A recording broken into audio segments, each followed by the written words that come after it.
Railway station పడినా, airport పడినా, bus station పడినా, మెట్రో పడినా, బుల్లెట్ ట్రైన్ పడినా ఆ ఇయర్ అందనంత దూరానికెళ్ళిపోతాయి రేట్లు. ఊహించని విధంగా. సిల్వర్‌లో మనం ఎలా చూసాం, గోల్డ్‌లో ఎలా చూసాం మనం చూసాం.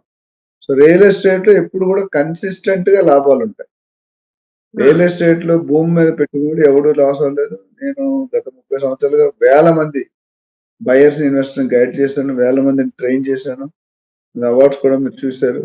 మెయిన్ కారణం ఏంటంటే మనం అనాలిసిస్ కరెక్ట్‌గా చేస్తాం. మన దగ్గరొచ్చే బయర్‌కి సరైన నిర్ణయం. అంతకుముందు మీరు 20 ఇయర్స్ బ్యాక్ పోతే వైజాగ్ అంటే ఏం తెలుసు మీకు? ఓన్లీ జగదాంబ సెంటర్ తెలుసు. తర్వాత కొద్దిగూడ ఆర్‌కే బీచ్.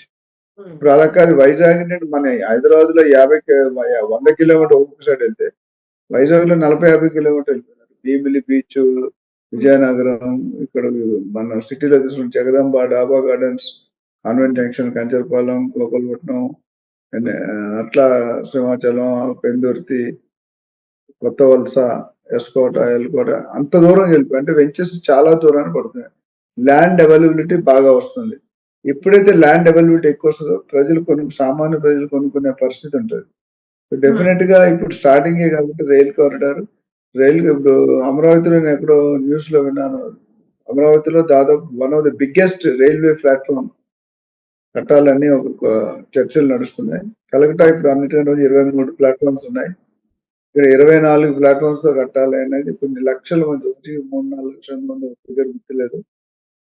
ప్రయాణిస్తారు.